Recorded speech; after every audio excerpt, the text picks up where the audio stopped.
داشته شده بود امروز بین دسته‌های کوکتوش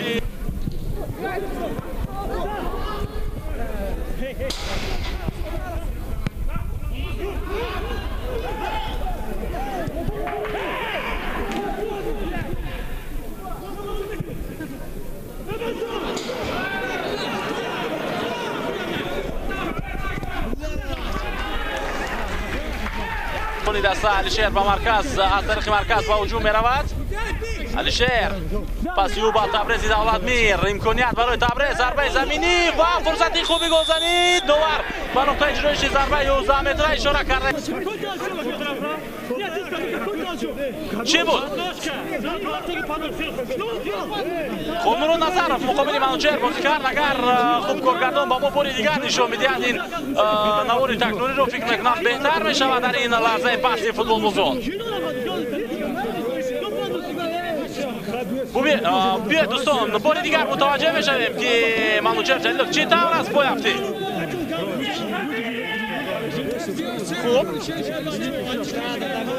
اینجا رسیش کمی پیشتر بود از طرف حمایتگر ایرج رجبوف فوتبالباز تحت شماره 21. اما منوچهر جلیلوف قربان علی باباین ضربه با گل در دقیقه 17 رقابت حساب گشوده می شود. منوچهر جلیلوف مؤلف گل گردید و 0-1.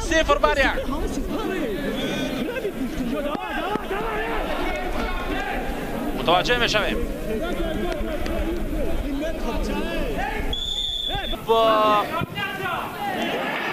هجوم نوبتی کوکتوش رو میبینیم. دروازه‌بان از موقعش بیرون میآید و باز هم افساید. اصرار نمود که حالت افساید حالتی خوب بوده است بازی کردن فوتبال بازی استقلال بود.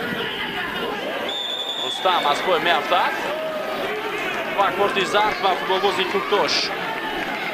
حسین عبدالغفارov با کارت زرد جزا داده می شود. کمی نفهمی بین فوتبال بازان. منوچهر جلیلوف اینجا زیاده روی کرده ایستاده است و باید دوبار این حالت رو خوب با او بدهد. متوجه می شویم این باقی مانده حالت یک هنرنمایی بسیار ماهرانه بود در اجرای فوتبال بازی استقلال. رستم سویدов ضربه و داخل جریمه گفت و توپ از میدان زده بیرون کرده می شود. افساید یا ضربه کنجی.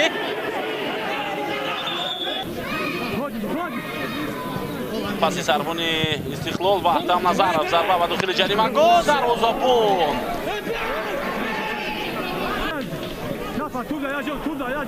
محمد جان ضربه او منوچهر امکانیتی نوبتی و توپ از میدان بیرون می شود. منوچهر ما میتوانیم در نوار تکراری ببینیم. متوجه می شویم توپ رو کوکتوش در زمینه سوم جدول چمپیونات رو به پایان میرساند یا نه. دو موسم اخیر است که دسته کوکتوش یکی از دسته‌های رقابت‌پذیر است بر مقابل دسته‌های قوی لیگ عالی مملکت. اینجا خوده بازی رو چی کسی ویران میکند؟ امبک ویران کرد خوده بازی رو یا اینکه رستم. محسن جان عبدالغفارov و دلیر یادگارov کی ضربه میزند؟ ضربه محسن جان و دروازه‌بان برطرف کرد. یتیمov توپ رو شده اختیار فوتبال بازان کوکتوش. محسن جان از کنج میدان خود ضربه کنجی را اجرا میکند. ضربه به داخل جریمه گفت و بسیار ضربه اجرا کرد. شاید بیا تکرارا ببینیم این حالت رو.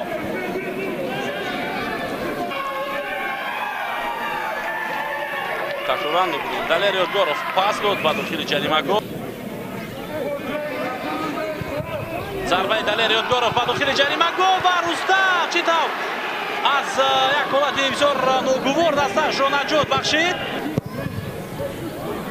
تکرارا می‌بینیم ضربه انجام داده محسن جان عبدالغفارov حرکت به مرکز فرصت ضربه توپ باز جانبی دست آماده است.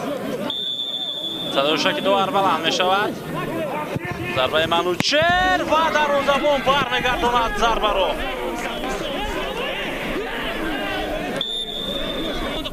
تکرارا می‌بینیم ضربه زده منوچهر رو. ضربه توپناک بود جانبی دروازه و مربی فوتبال بازان کوکتوش امکانیت است برای ادامه دادن هجوم. محسن جان عبدالغفارov در جریمه گل ضربه او با امبک سیابچو зебо дар иҷрӯи ӯ. Пас ба канор. ҳамлаи дома меёбад аз Избек Султонов. Паси ӯ ба маркази ҷарима гол зарба ба Алексей Ларин бо даст бозӣ мекунад. Ишора доранд футболбозони дастаи Куктош, аммо довар иҷоза медиҳад ки бозӣ идома ёбад. мутаваҷҷеҳ мешавем. аз ин зовияи дид он қадар маълум набуд.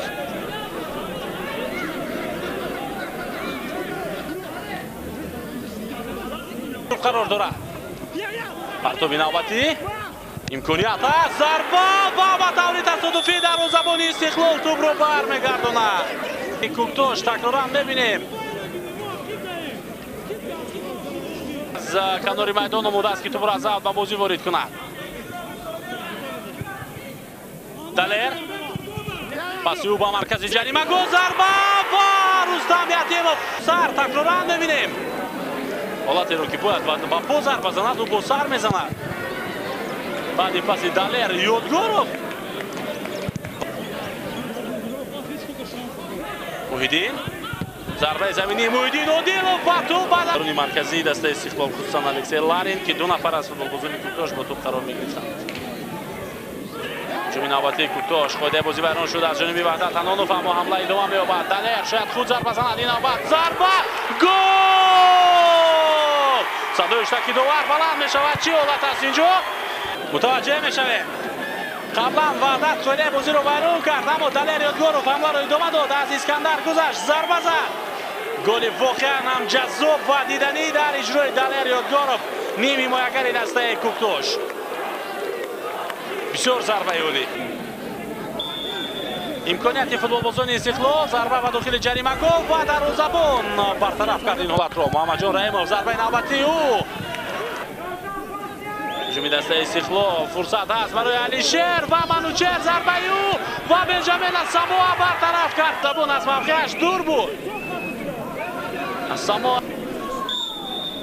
ҳамин тавр дуари марказ садои штаки худро баланд менамояд ва бозӣ байни дастаҳои Куктошу Истиқлол мусовӣ 1-1 ҷамъбаст мегардад. бозии футбол машғул шавед. хайр.